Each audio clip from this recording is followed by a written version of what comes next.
Good morning, everyone. I thought I'd show you how to paint some roses today. I'm going live. So, things happen when you go live and you get to see mistakes and how I fix them, which is mainly the big thing to learn. So I'm working with a dry palette, as you can see here, and I activate it with alcohol ink, but it has to have white in it. So I'm using Snow Cap, which is my favorite white. And I'm going to do a sketch with the snow cap. So I like the snow cap to dry out and then I like to reactivate it. And I don't care if it has tints or anything, but I do like to keep my white palette separate from my ordinary palette. So I'm just going to do some roses and just kind of sketch out a design. And I'm thinking, oh, this one will look in this direction. Maybe I'll have another one coming down in the front, kind of this way. So they're different. And I'm still thinking I can change my mind. But you see how this one's coming down now? Look how it almost looks finished already. But as it dries, it sinks into the blue, into the black paper. I'm just going to blot that. I don't want that. I might do some buds, and that's we're doing a real quickie. So what I do is after I do my sketch, I kind of look at it for what I want to do because I like the spontaneity. So I'm almost seeing leaves turning here. So I'm going to activate it with a little more white. You see how I can start bringing up the light. And these little leaves, they tend to have lots of twists and turns in them. So don't be afraid about them being perfect. And some of these might even turn into leaves. I don't know. Just still scratching and scribbling. Light sources come in this way. So I might put a little light there, a little light in this one, a little light there. And there's less white on my brush, so I'll get a nice variation. I love these little speckles. I'm leaving it. I'm coming up here and I'm going to dry out my brush and just kind of scribble, just like filler flowers, kind of like baby's breath. And it adds a lot, but yet you don't have to work real hard, you see? So now I'm going to go to a smaller brush. I'm going to use the a liner. And now I'm really going to go into my white pretty thick. And I really want to get certain areas really lit. Like this little turn right here. I want it lit. I want this one to come down a little further because I want things to alternate a bit. And in that way it'll look a little more realistic. Maybe a little squiggle on the inside. You know how they have all those petals? A little light there because I want your vision to come in. So I'm going to put a little light here, a little light there again. So there's a lot of layering going on in here, but yet you learn how to direct people to what you want them to look at. So I'm just constantly adjusting the light, and I really want this to be pretty light in here. You sometimes can see inside the bulb of the flower, and I kind of like that look. So I'm just going to kind of put that in there a little bit. Then I'll take a juicy brush and just soften my edges. I can come back as many times as I want and lighten all this up. This can come this way, this one can come this way, and I'm still scribbling. I find when I scribble, I get a nice spontaneous look. It looks more realistic, more relaxed. This looks like there's a petal there. This looks like there's a petal that way. They're not always in a circle alternating. Sometimes they go horizontal. They turn. They got personality. Don't be afraid to give your art a little personality. So I'm just going to take some white snow cap and just kind of hit the lights again. And this one, I think I might like it to kind of come out. They have little V's sometimes on the turns. And that's a nice personality trait of a rose. So if you like it, you add it. If you wanted an old-fashioned rose, you can put more petals in. You do anything you want. So here's a little scribble. Here's another light. I think I'd like this to kind of come out and around a little bit. Just tapping it. Now I want to soften the edge because when I go over this with a little color, it's going to sink in and darken again. So I need to make sure that I'm light enough. And I am here. And I like that. Maybe make this come up a little bit just to give it a little scoop. All right, so I'm just going to soften everything down just with a damp brush just to soften it. Do you see how much prettier it is compared to the shop area? So just soften it a little bit. And it gets more relaxed looking. Again, I'm going to direct where I want people to look. So I'm going to put a little light right over here. I'm activating my ink with a little alcohol. I'm using 91% alcohol. It should start getting a little more available now. Look around, talk to your pharmacist, see if he can get you some. You can use other things like, some of the liquors are very, very strong. I forget the name of it. Everclear. A lot of people are using Everclear. I like this little turn right here. I just saw a leaf pop out right here, right petal actually, and I like it.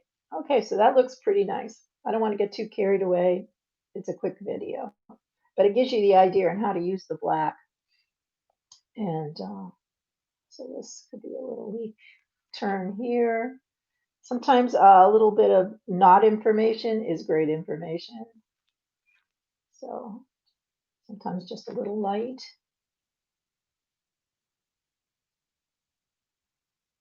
And you can add as much light or as little light as you wish. It's up to you. So now I want to do is put some color in it.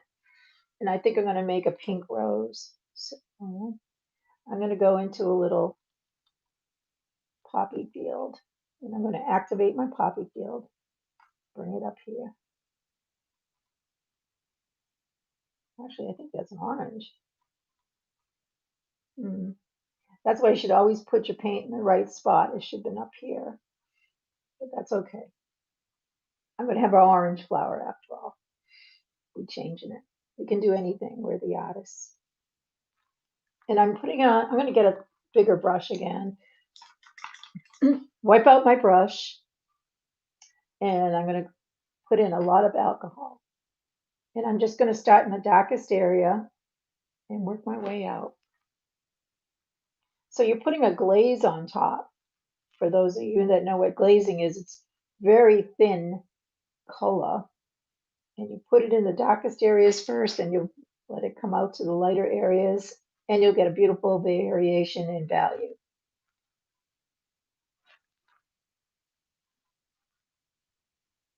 Put some back here. Now that I got less on my brush, it'll be just a tint back here. Okay, I'm going to, excuse me, I'm going to go back again and get a little darker this time. I'm going to look for some of that poppy field. I think it's over here. I do try to put my colors in the same spots all the time, but I don't know why this one got a little wacky. And I'm just coming into the darkest area. You see that? That way the other colors pop out even more.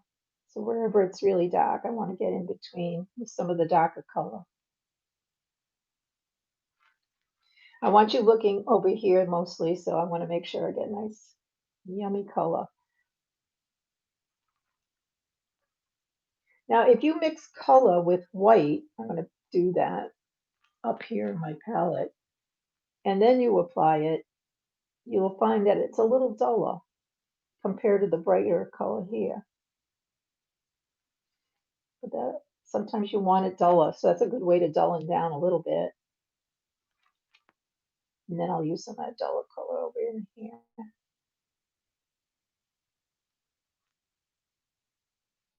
I'm always adding more petals and leaves as I see that it would add to the painting. All right, I'm going to wash that out. So I want to get into clean color again. And I'm going to go back in here. You can see you can keep going back and forth all the time, and you keep building. So this way the lighter areas stay light and your dark areas get darker, and it gives a lot more drama. I love the black because of the drama, so I want to really accentuate that. And I hope, when you do it, you you'll see how much response you'll get from your viewers. They love the black. They love drama. They love good drama. So let's just scribble a little on top of everything, just with a little dirty brush, just to break things up. Look how pretty that is already. Okay, I'm going to wash out my brush, go into pure color again. This time I'm going to go into a little sunshine yellow, but I want it thin. And I'm just going to drop that in the warmest areas and letting it blend.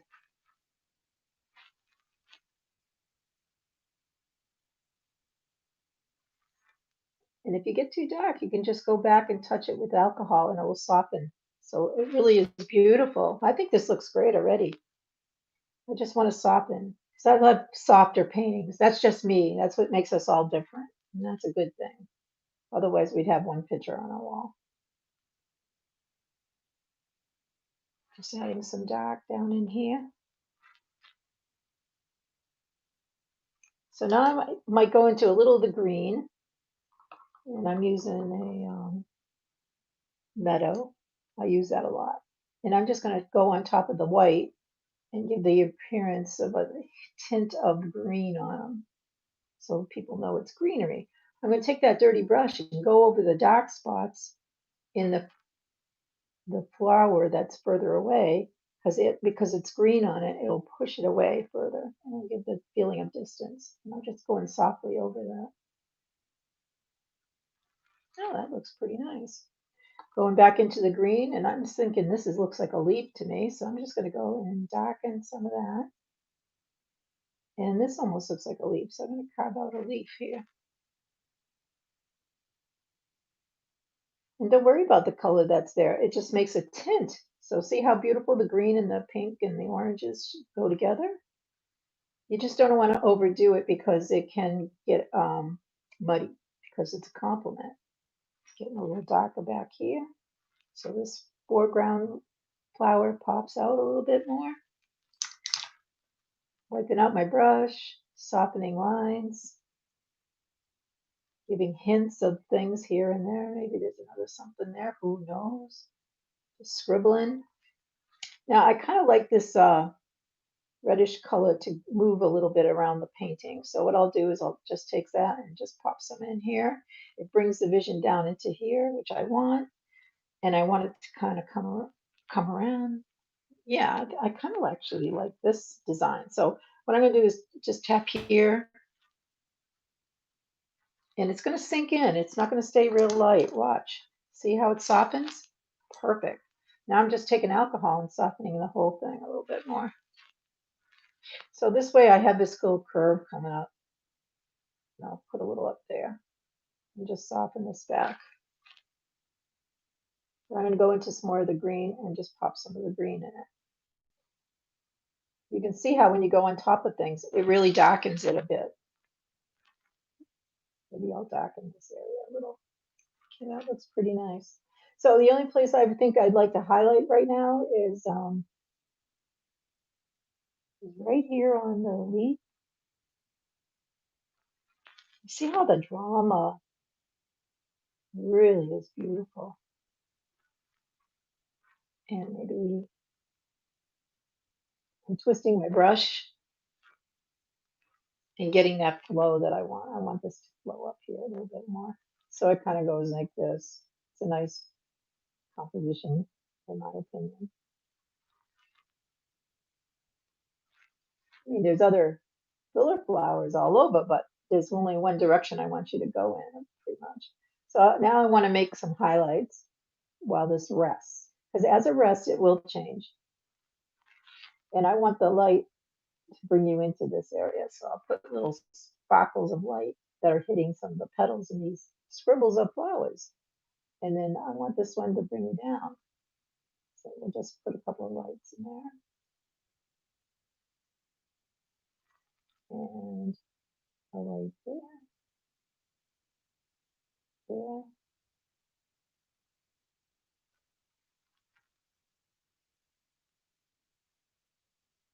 And just softening it a bit.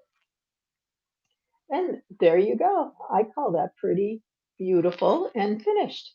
It's a quick, inspirational painting. I think that it should get your juices flowing. You can always come back and add more darks and lights, whatever you like. You could add bumblebees, you could add another leaf. You can do anything you want. But I thought this was a great little quick video on how to paint a rose on black. And like I say, you can keep fussing with this all you want. You could even add one more hit of light one more time because I'm done. I think a little hit of light one more time at the end is pretty nice. So I'm just reinforcing my lights, and that's it. Maybe put a little turn in that, and not too much there, just a little. So I think that looks pretty good. I'm pretty happy with it. So I hope this inspires you. I'd love to hear what you think. Please go to my Facebook page and join that. I also have a Facebook store, which is Sharon A.K. Harris Gallery and Store. I hope you go and check it out and be inspired by all of that work. So enjoy and happy painting to everyone. Thanks for watching. Don't forget to like and subscribe. Bye.